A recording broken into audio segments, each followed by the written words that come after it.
સ્થાનિકોના જણાવ્યા અનુસાર અંકલેશ્વરમાં કેબલ બ્રિજના બાંધકામ વખતે નદીનું મૂળ વહેણ બદલાતા પાણી 4 કિલોમીટર અંદર ફંટાયું છે, જેના પરિણામે કાસિયા અને માંડવા ગામના કાંઠે રહેલી ફળદ્રુપ જમીનનું સતત ધોવાણ થઈ રહ્યું છે. અત્યાર સુધીમાં અંદાજે 1000 એકરથી વધુ જમીન નદીના પાણીમાં વહી ગઈ છે. તાજેતરમાં જ અમરાવતી નદીના ઉફાણના કારણે વધુ 50 વીઘા જમીન ગરકાવ થઈ જતા 100 થી 200 ખેડૂતો રોજીરોટી વગરના બનવાની આરે આવીને ઊભા રહ્યા છે. વર્ષોથી અધિકારીઓ અને નેતાઓ માત્ર સ્થળ પર તપાસ કરીને આશ્વાસન રેવડી વહેંચીને જતા રહેતા હોવાનો ખેડૂતોનો આક્ષેપ છે. તંત્રના પોકાર આશ્વાસનોથી કંટાળીને હવે કાસિયા અને માંડવા ગામના ખેડૂતોએ પોતાના અસ્તિત્વ માટે આરપારની લડાઈના બ્યુગલ ફંકોર્યું છે. 35 વર્ષથી વધુ સમયથી કાસિયા અને માંડવા ગામના ખેડૂતોની જમીન નદીમાં ધોવાઈ રહી છે. ચોમાસામાં વધુ 50 વીઘાથી જમીન તણાઈ ગઈ છે. નેતા અને અધિકારીઓ માત્ર સર્વેના નામે આશ્વાસન આપે છે. હવે અમને કાગળ પર નહીં પણ જમીન પર કામ જોઈએ છે.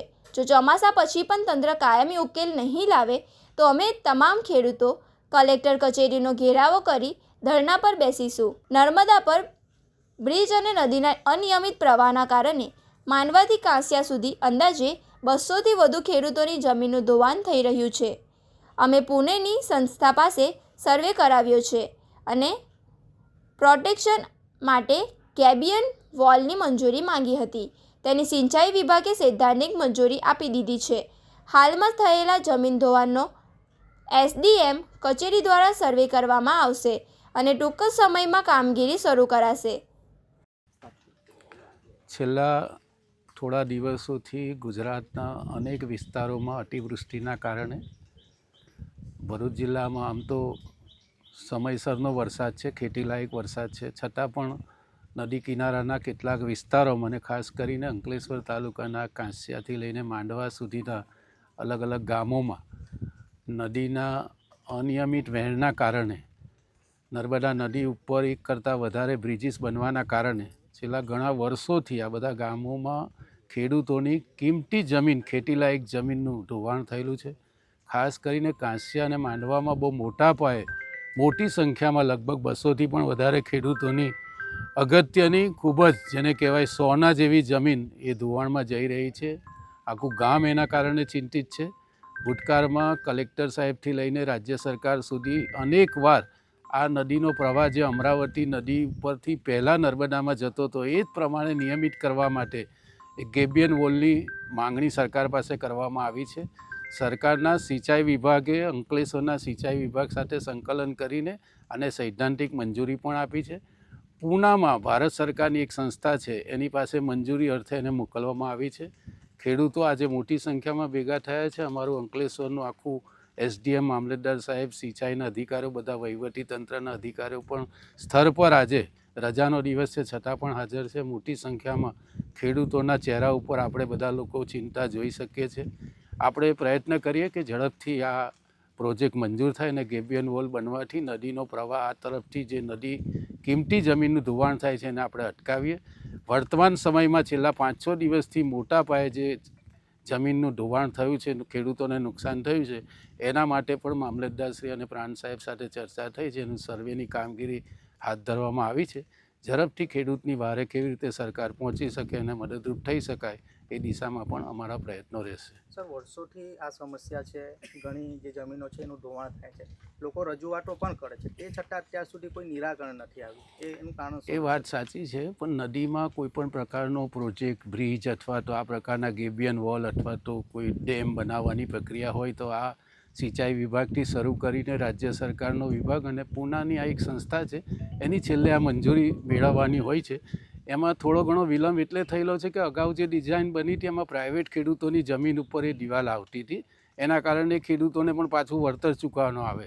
એટલે અમારો જે સિંચાઈ વિભાગ છે એણે સરકારી જે નંબરો, સર્વે નંબર જોયા અને પછી એના આધાર ઉપર નવી ડિઝાઇન બનાવી. એના કારણે થોડો વિલંબ થયેલો હતો. ગયા વર્ષનું જે વરસાદ હતું ભરૂચ જિલ્લામાં એમાં સૌથી વધારે નુકસાન થયેલું હતું એ વહેણના કારણે. અને આપણને બધાને ખબર છે કે આખો નેત્રંગ તાલુકો, અંકલેશ્વર તાલુકો, વાલિયા તાલુકો, આ બધા ગામોનું પાણી જેટલું પણ વરસાદનું હોય એ અમરાવતી નદીમાં થઈને નર્મદા નદીમાં જાય છે. એટલે આપણે આ વરસાદી પાણીના પ્રવાહને રોકવામાં અસમર્થ હતા, પરંતુ હવે એનું સોલ્યુશન નજીક આપણને દેખાઈ રહ્યું છે. આગળ સારા પરિણામો આવશે એવી આપણને આશા છે. અગાઉ કલેક્ટર સાહેબ આવીને ગયા, દુષ્યંતભાઈ જ્યારે ધારાસભ્ય રહ્યા ત્યારે પણ આવીને, તમે પણ અગાઉ આવીને ગયા છે. ત્યાં તો ખેડૂતોનું એવું કહેવું છે કે માત્ર આશ્વાસન આપવામાં આવે છે, કામ નથી થતું, એવું ખેડૂતોનું માનવું છે. આપણે ડિઝાઇન બનાવી છે ગેબિયન વોલની. અહીંયાના ગામના ખેડૂતોને પણ એની માહિતી છે. ડિઝાઇન મંજૂર પણ કરી છે સરકારે. હવે આ સંસ્થાનો રિપોર્ટ આવે એટલે ઝડપથી આ કામમાં આપણે આગળ વધી શકીશું. અને જેટલું નુકસાન થયેલું છે ખેડૂતોને, એના માટે આપણે હંમેશા ચિંતિત રહીશું. સરકાર કેવી રીતે એમની સાથે, એમની પડખે રહે, એ માટે અમારા સતત પ્રયત્નો રહેશે. આજે જમીન ધોવાણ જે થઈ છે ખેડૂતોને, એમાં કોઈ ખેડૂતોને વળતર કે એવું કંઈ મળશે? અત્યારે જે ધોવાણ થયેલું છે એના માટે તંત્રએ દરખાસ્ત બનાવી રહી છે, તૈયાર કરી રહી છે.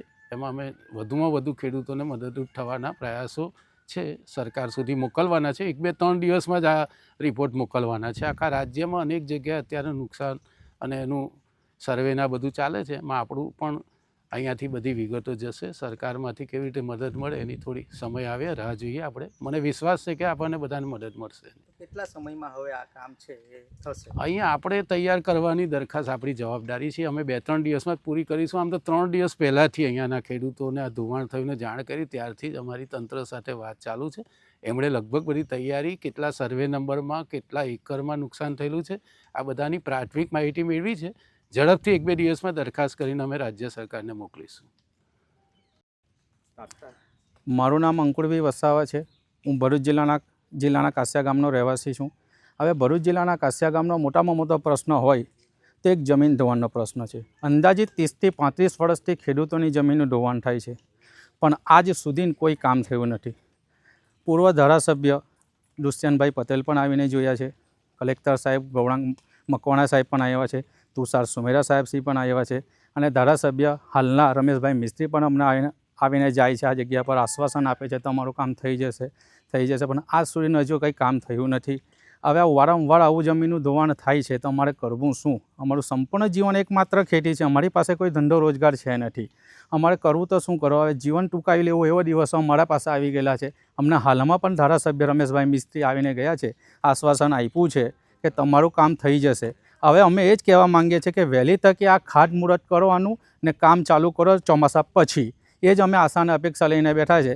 ને આનું જો કામ નહીં થાય તો આવનારા દિવસોમાં અમે કલેક્ટર ઓફિસ ધરણા પર બેસવા તૈયાર છીએ. અમે રમેશભાઈ મિસ્ત્રી શું કહીને ગયા હમણાં? હવે રમેશભાઈ મિસ્ત્રી સાહેબે એવું કીધું છે કે પુણેની સંસ્થાને કામ હોઈપું છે. હવે એ કામ એવું છે કે ત્યાંથી આપણને મંજૂરી મળી જાય તો તમારું આ જે મોટામાં મોટું કામ છે એ થઈ જાય એમ છે, એવું આશ્વાસન આપ્યું છે.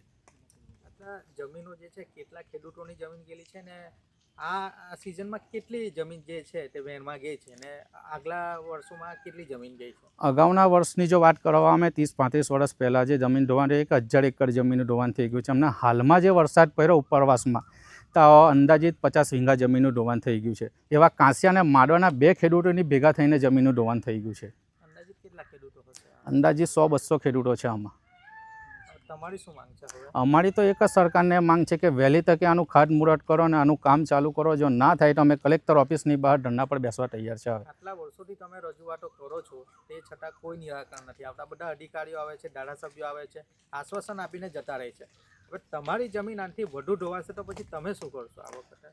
હવે વારધારે જો અમારી જો જમીનનું ધોવાણ થાય તો પછી હવે કરવું શું? અમે તો ધરણા પર બેસવા તૈયાર છે. બીજો અમારી પાસે કોઈ બીજો ઓપ્શન જ નથી. તો જ આનું નિરાકરણ આવે. બાકી આ કોઈ નિરાકરણ વહેલું આવે એવું લાગતું નથી. પણ હવે આશ્વાસન આપ્યું છે, હવે રાહ જોઈએ છે 2 મહિના ચોમાસાની. પછી હવે શું થાય છે એ સરકારના હાથમાં છે. હું નામે વિનોદભાઈ વસાવા, જૂના કાંસિયા, તાલુકા અંકલેશ્વર, જિલ્લા ભરૂચ. હું હાલમાં જૂના કાંસિયાથી અમારા ખેતરમાં અમારી વાડીમાં ઊભો છું. હાલમાં જે વરસાદ પડ્યો એમાં 4 જ કલાકમાં અમારા 18 આંબા જતા રહ્યા, કમળક જતા રહ્યા. હવે સરકાર કહે કે એનું વળતર આપીશું. શું વળતર આપશે મને? તે હું કહું કે અમારું આ ખાડી જે વેન તમે જે અસર હતું તે બનાવી આપો. અને ઘડી ઘડી આવે છે અને કહી જાય છે કે આ વર્ષે થઈ જશે, આ વર્ષે દિલાસો આપીને થાય છે, પણ કાળે જ થશે. આ વર્ષે પણ કીધું છું કે આ વર્ષે ચોક્કસ તમારું કામ થઈ જશે. હવે અમે એ જ આશાએ બેઠા હતા કે આ વખતે ચોક્કસ કામ થઈ જશે અને નહીં થાય તેની ગેરંટી શું? વહેલી તકે સરકાર આ કામ કરે. આ લોકો ઉપર સુધી પહોંચતા જ નથી. ગાંધીનગર જાઓ, ગુજરાત મંત્રી પાસે જાઓ, મુખ્યમંત્રી પાસે જાઓ, તેથી કામ કરાવો. કામ કેમ ના કરે? બતાવો એમને બધું. બસ એ જ.